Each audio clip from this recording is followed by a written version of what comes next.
like Stalter, who plays her, is so colorful and so different from, I think, TV protagonists that we're kind of going back to in a lot of TV shows. She very much feels almost like an evolution of like Hannah, is like a more technicolor version. Hi, I'm Phoebe Maltz Bovy. You're listening to The Jewish Angle, a podcast from the Zegen that looks at the complicated place of Jews in today's cultural and political landscapes.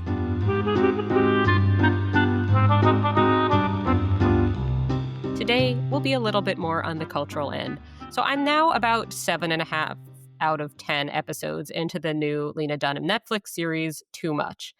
I'm watching because I am a big BritBox person myself. And people were like, there's this show where this American Jewish woman watches a lot of BritBox and it takes over her life. And then whatever. I was like, oh my goodness, okay, I have to have seen this. But also because I am an amateur scholar of the 2010s and I'm kind of obsessed with Lena Dunham's complicated place in the culture.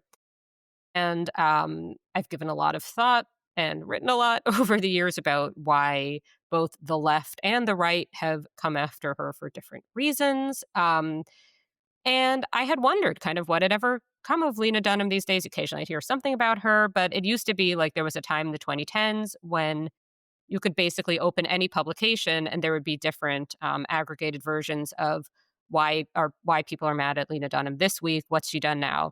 But she's back and with a television show that I am enjoying, but I want to talk about it some more. And I was thinking who should come on to discuss the Jewish angles, being that this is the Jewish angle. And could think of nobody better than Lior Zaltzman, the perfect guest for this, a senior writer at Kveller. I have really enjoyed Lior's articles for Kveller about the show's Jewish mothers and Jewish moments. So, Lior, welcome to the Jewish Angle. Thank you so much for having me. I'm so excited. This is going to be so much fun to talk about. But first, before we get into the Too Much, the world of Too Much, which is quite a world, I want to know a little bit about you, about where you are in the world, and what you do, and how you have come to be doing it. And just, I asked you too many questions. By profession, I'm a cartoonist. Originally, I went to art school and got a really fun gig doing illustrations at the Forward. And then when that gig was about to end, we were like, hey, wait, I can write. I can do social media. And so I did a lot of writing for the Forward and moved to be a social media editor at 70 Faces Media, kind of cross-brand, and then became a mother and moved to Kveller because I had to cut my job into part-time and really got into this pop culture writing, mostly thanks to Stiesel, and that being like this big hit and seeing how there's this thirst for Jewish pop culture content in the world. Mm-hmm. And Jewish joy, yes. Absolutely. I share the thirst. I have a thing where even if it's not a Jewish show, I find Jewish angles on it, which is how this podcast came to exist.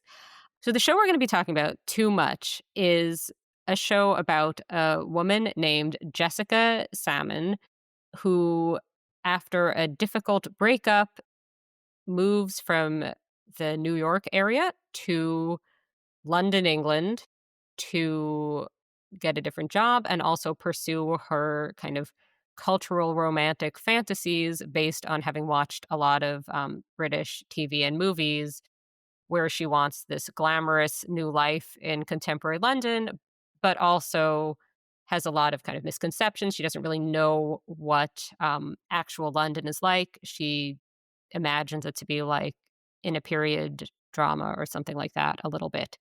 And a lot of the humor actually comes out of her, I think, possibly exaggerated ignorance about British life. Like, how does she not know what an estate is or what the NHS is? But neither here nor there. But anyway, so it's about a young woman finding love. It's a rom-com, basically, right?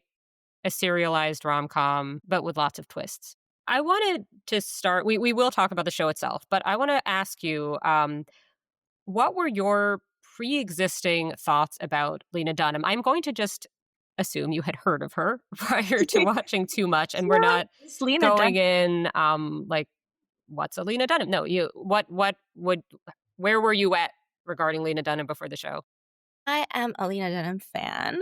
I don't think that celebrities need to be perfect. But I think that her contribution to the culture, are, like as far as Girls was and Tiny Furniture, her first movie, I was like a very big fan of that. And it really touched me in a moment where, she was raw and real in a way that I think was unparalleled at that point. And, in Girls, she did give us like a complex, but like a very a Jewish protagonist that was very much of her time and like very different from anything we'd seen before. I've always kind of followed her. I understand the controversies around her. I don't know if you want to get into any of them. We can talk about it. But yeah, basically, um, Lena Dunham. Well, this is not. This is going to end up with me giving my sort of background coming into it thing, but and this is why I wrote about her in my book about the idea of privilege, because people were constantly calling out Lena Dunham privilege, Lena Dunham's privilege. You could Google Lena Dunham privilege, all about privilege. She got, I think, unfairly or just inaccurately accused of a few different things, of being a nepo baby, which, her parents are artists. That's not the same as, that they were not like coal miners, Yeah. but they did not. She was not born into, media celebrity by any means, and I think this was very exaggerated. And I think she got a lot of flack also for things that, and other people have written about this too, but like basically that the TV industry was a certain way and came to change, but then it became, rather than it's too white, it's too upper middle class, whatever, it became Lena Dunham did that. And Mhm. I don't think Lena Dunham personally, she did not make the show Friends, for example, Lena Right. Dunham. Um, it's interesting too because I see too much, and I don't know if you feel that way as her sort of re-examining of that. Like, uh, too much is very much a product, I think, of TV now, which is like it is diverse, it has a lot of different voices, and she kind of like almost is like her. I don't think she needs to atone for Girls. I think Girls existed in a media landscape that it existed in, and I think yes, like like, could it have been more diverse? Could it have been more this? Could it have been more that? We can discuss that, but, like, it was also groundbreaking in that media landscape. But, too much is kind of her way of, like, taking in those criticisms and making a show that I think is very genuinely Lena Dunham, but it is also, like, very 2020s, like, very diverse. So, Yeah. yes, I definitely want to talk about that, because I'm thinking about the show, in reference to Girls, because this had also, I was thinking about this as like, at first I'm watching and I'm thinking, okay, this is kind of a pushback. Too much is kind of a pushback against criticism that Girls got. Mhm. A very racially diverse cast. There is not a sort of like, there's kind of a cliche, I feel like, about where a show will have like one character who does the diversity, and that character will be like both black and a lesbian. But here, no, there is a character who seems like maybe going that path, but then uh has at least where I'm at in the show, is sort of hit on by a different black woman who she's not interested in. So there's not just one, so it's not tokenization, right? So it seems like very aware. And I'm thinking about it all with kind of like my 2010s hat on. And then I remember the world we're actually in. And I think there's something that's going on that's like there. So there's the sort of like imagining this in this, like, you need a little like, I'm not very good at thinking 3D, but I feel like I almost have to be thinking 3D for this. But like, we're now living in the sort of the post vibe shift Trump whatever world, not so much in Canada. Trump not ruling here, thankfully, but with like trad wives and this kind of return to sort of 90s beauty standards or whatever. And there's something about just the protagonist, Jessica Salmon, who seems kind of, again, groundbreaking for this moment. You know what I mean? Does this, have I been babbling? Does any of this make sense? No, that totally is how I see it too, like Stalter, who plays her, is, like, so colorful and so different from, I think, like, the TV protagonists that we're kind of going back to in a lot of TV shows. And she very much feels almost like an evolution of, like, Hannah, like, is like a more technicolor different version of her, but you see echoes of, because it's Lena Dunham's voice, you see echoes of Hannah, I think, in her too. I've never had so many cultural references come to my head when watching a show with this, where I feel like I just need to, like, spew them out somehow.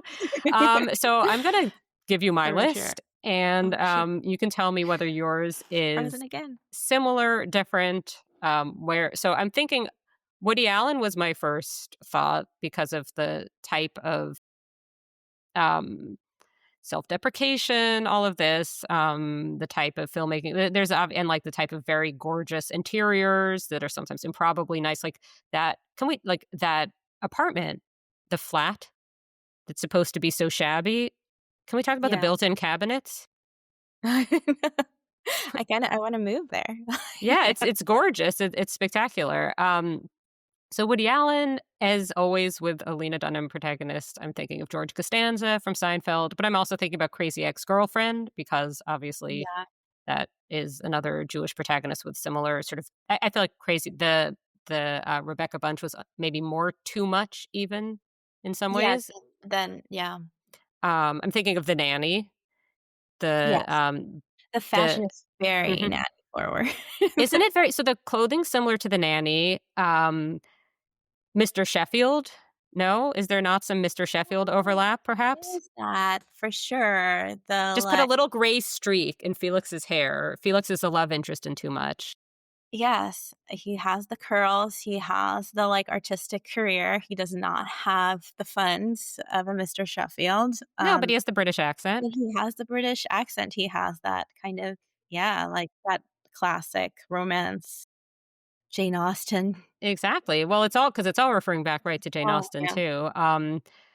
Did you feel flooded with references when you watched it, or were you able to just watch it without this I try noise? to watch things kind of as clean as possible, or, like, because I know that I'm going to be writing about the Jewish angle, I try to watch it from that, even though I'm a big fan of, like, definitely any Jane Austen adaptation out there, I have watched and I will, like, watch in perpetuity, but, like, I was really thinking about the Jewish stereotypes, especially because I have had the privilege, of talking to Lena Dunham for a very short, interview about the movie Treasure. I talked to her and Stephen Fry, and I did ask her about her thoughts of, like, why she incorporates all these Jewish protagonists into her show and, like, kind of Jewish representation, and she was like, it's very much an ode to her lived experience as a Jewish person. So it's very much like a write what you know kind of thing. And so I was thinking of those references, of, like, the references to kind of Lena's own life and her own. I know you're not supposed to think about the artist as you're, like, Oh, no, I think for like, her, I think very much, like, it's being character autofiction. It's acting, autofiction, right? I all mean, yeah, autofiction, right? yeah. So I was very much thinking about how Rhea Perlman's character is inspired by her grandmother, and I was, like, really enjoying the kind of intimacy of that, and not really thinking, although there's so many cultural references that are so fun in this show, but really thinking about that kind of, like, Jewish family and, like, the back and forth of Jewish stereotypes, especially when we have, you know I can't help but thinking, because Netflix's biggest sensation is Nobody Wants This, and, like, that as, like, big Jewish rep, and so I think of all the Jewish rep on Netflix this year, and kind of a little bit in comparison to that, and, like, what does it have to say about Jewish women that Nobody Wants This Oh. in comparison to that?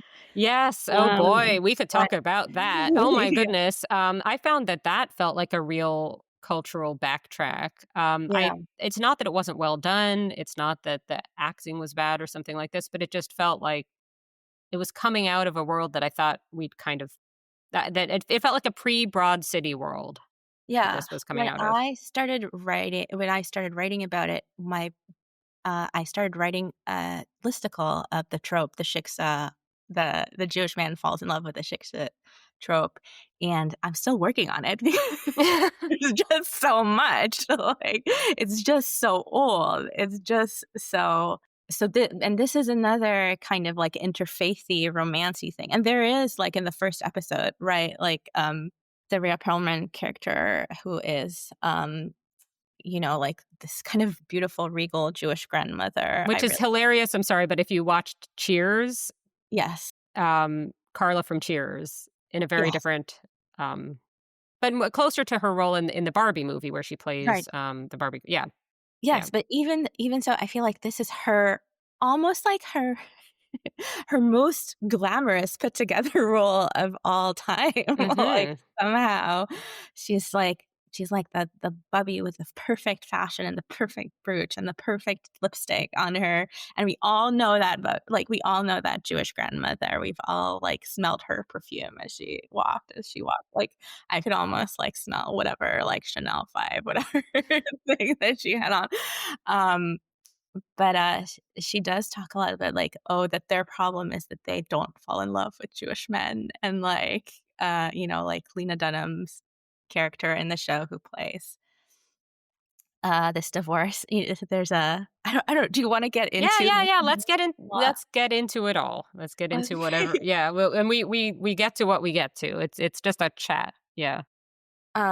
Yeah, I just feel like there's this, like, this Jewish Grey Gardens, beautiful Jewish Grey Gardens situation. I was really feeling it. I don't know about you, but Oh, yeah, totally, and I thought it was interesting also, in my past life, I did a dissertation about intermarriage in 19th century France and how it was, like, written about in the culture and so forth, and there it was always, like, non-Jewish men with Jewish women, right. and that was kind of the cliché, and, then, like, I wrote about for the forward ages ago, like, how, you don't really have the reverse, like, you don't there is no cliché for, like, Jewish woman with non-Jewish man, there's no, like, shiksa equivalent narrative, right? Which kind of is freeing artistically, right? So, they can just kinda invent. My favorite Jewish moment in the show, like, that scene was incredible, but the thing that Anne's attic, so there's a scene where, Jessica works in advertising, right? And they're at her boss's house, which is this very gorgeous London house, and they go to some room that has, in, I think, fluorescent lights, it says Anne's attic, and the woman's name Is is Anne Anne, right. but the Jessica character gets all anxious and thinks it's about Anne Frank. She's a Yes. bit on drugs at the time, but also it's just, to me, this is just like this extremely, like, Woody Allen-ish Hmm. moment, but it's coming from a woman, and this is something that I wanna talk about. Half Jewishness, I think, is something that Lena Dunham's oeuvre explores in interesting ways, and I feel like there's this weird thing where you're not the expression half Jewish, I feel like, is very fraught. I Mhm. don't know if you have, maybe that's just in my imagination. Is the expression half Jewish fraught, or is it just I whatever? think it is. I personally, I've never really used it. Like, never think of I think of a person as either Jewish in some way or not Jewish. Like, Mhm. um, but I do think I think it's like one of those terms where it's like you could probably own it if you were half Jewish, and you wanted to. I mean, I'm not. I'm just Jewish, I but I'm thinking about it just in terms of, like, stuff that she, it's yeah. the kind of interfaith again is like one of those words where it's like it's not exactly accurate, right? But it's the existence of being both Jewish and both.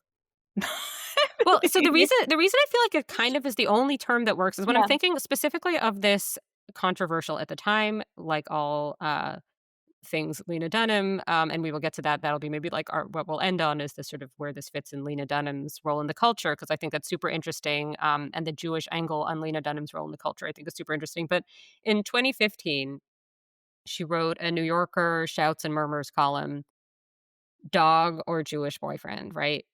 And How could I forget? How could I assume you have it framed and on your wall and what, right?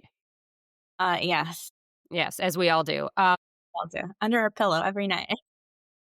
And it includes an item doesn't tip or something like this. So it reads very, it hits different, I would say, in 2025 than it would have in 2015. But what's interesting is that, like, Lena Dunham herself is clearly capable of coming at things from the sort of like the vantage point of the Jew and the vantage point of the non-Jew. And she can kind of do both. And also, she famously said about Girls that the reason it was about two Jewish characters and two WASP characters is that she's half and half Yeah. herself. So I think there's something interesting and specific about that. And I feel like that doesn't make it not a Jewish show. It's still a Jewish show. You know what I mean? So to me, it's not a diminishing thing. It's just kind of a different perspective thing, if that makes sense. Yeah. It's a Jewish show about Lena Dunham's Jewish. I mean, the interesting thing is that there's plenty of Jewish people in the cast who have very real, lived, diverse Jewish experiences. Um, And so I learned from what you wrote. I did not know that like everybody's Jewish. Like, yeah. I just hadn't even thought about it either way for like they're all Jewish basically. Yes. Yeah, Um, except Naomi Watts isn't apparently. So except Naomi Watts. No, but like, Uh, I when I interviewed Lena Dunham, it was about Treasure, and so I talked to Stephen Fry, who is also Jewish in his own, like, very British way, which I think is very different from Lena's. Like, mhm. and he is also in the show as I think, like, a Jewish character.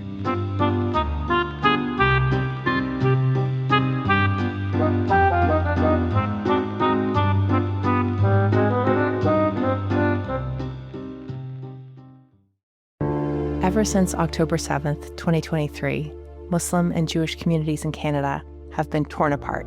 I've known you for 20 years. You've been at my house for Shabbat supper, I don't know how many times. And for 1 second, you can't put down your friend and just hold my hand? We're fed a constant stream of Jews and Muslims talking at each other, about each other, but rarely do we hear them talking to each other. There was, why are you doing this? What's the benefit of doing this? This podcast aims to do something different. I'm Avi Feingold, a rabbi and a writer with the Canadian Jewish News. I'm Yafa Sakeja, a Canadian-Palestinian entrepreneur and volunteer with the Canadian Friends of Standing Together. We're sitting down with Jews and Muslims, Israelis and Palestinians from coast to coast and across the political divide, having difficult conversations in good faith. We are not the Israeli government. Palestinians are not Hamas. This is the place where we're both supposed to end up, Israeli and Palestinian, Arab and Jewish. Subscribe to In Good Faith, wherever you listen to podcasts.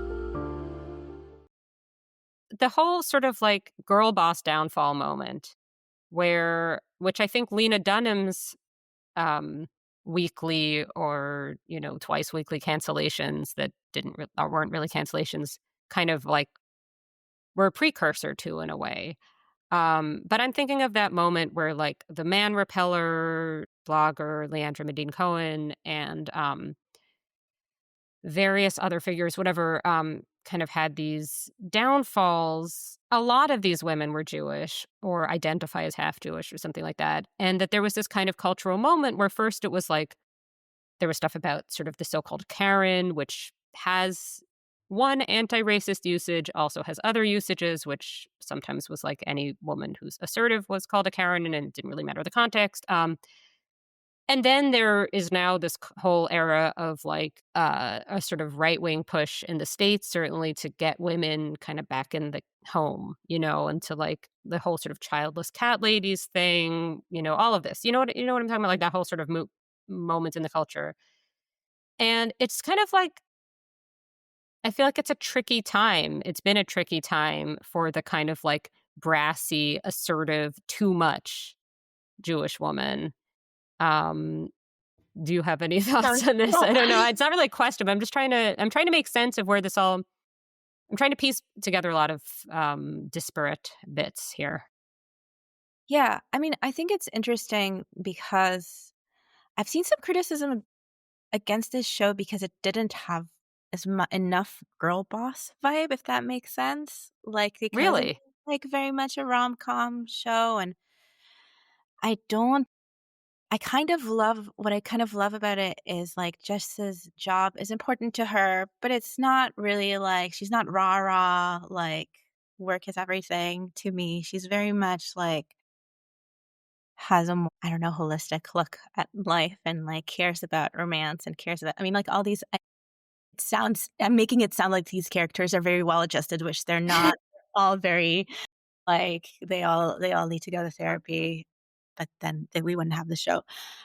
But I kind of, yeah, I'm really I'm sorry, Phoebe, I'm, like, really grappling with this thing too of, like, a lot of these Jewish women, like, I don't know, they get this, I think Lena Dunham is and Hannah and Jess are, like, these characters that are easy to lash out at because they're not, I'm not sure. Sorry. No, no, I get it. I think for me, it's like, Get back to I wanna I wanna get yeah, back to your I point. see something. I see something like Jewish coded about Chelsea Clinton, Hillary Clinton, these people who are not Jewish at all. You know Yeah. what I mean? And or Victoria Wood, that, like, and I just see that there's something.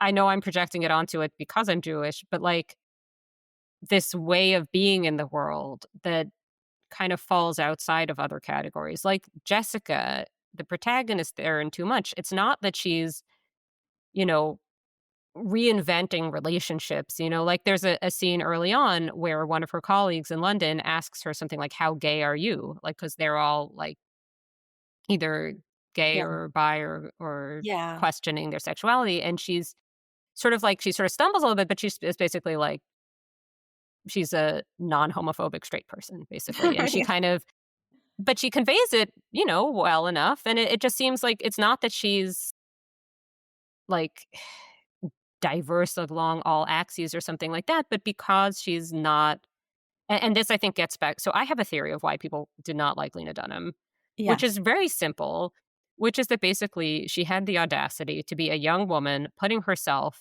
as the protagonist in a visual medium for reasons that had nothing to do with whether or not people specifically wanted to be looking at her, Mhm. but to do with her ideas. It's not that Yeah. she's the worst looking person. Well, no, perfectly No. presentable looking person, but, like, just this idea of, like, she's there because of what she's written, because of her ambition, because of her talent, because of her entitlement in the good sense, like, because she feels she deserves this. And I think a lot of the backlash she got really was just simply like, well, we're not used to seeing that. There must be some other explanation. It must be nepotism. Something How dare sinister must be afoot. how So, dare this person take up this space mhm. when, like, So that's why I feel very, like, strongly anti Lena Dunham, because yes, I wouldn't describe myself as, like, I'm not a Lena Dunham completist. I haven't watched every episode of Girls. Like, I am sure she has written things in the New Yorker I have not read, whatever.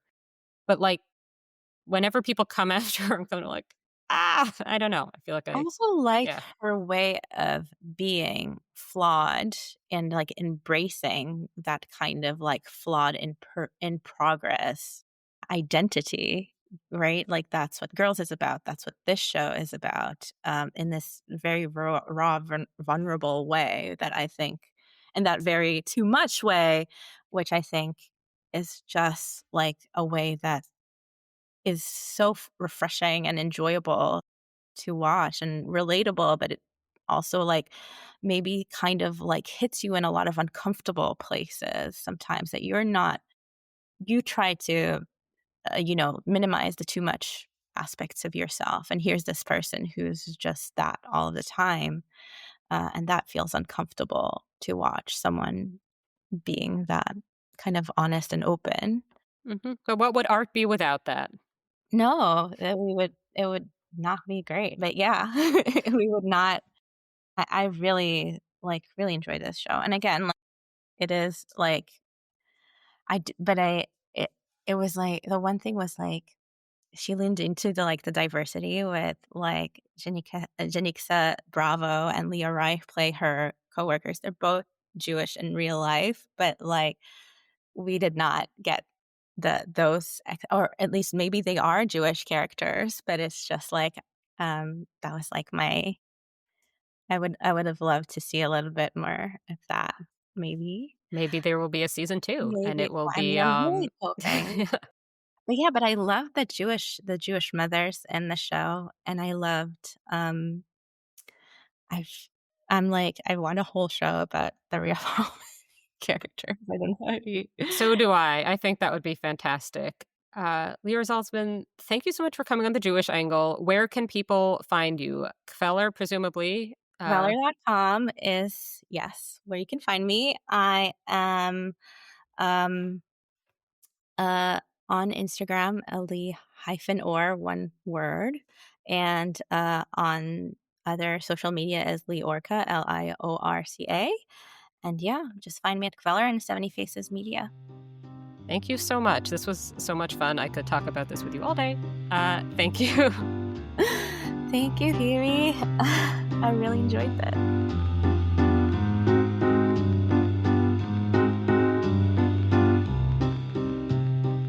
Thank you for listening to The Jewish Angle, a podcast from the Canadian Jewish News. This has been Phoebe Maltz Bovy, opinion editor of the CJN and a contributing editor of Scribe Quarterly, the CJN's print magazine. The show is produced and edited by Michael Fraiman. Our music is by Frank Freeman. If you've enjoyed this episode, please subscribe to The Jewish Angle wherever you get your podcasts. Thanks for listening.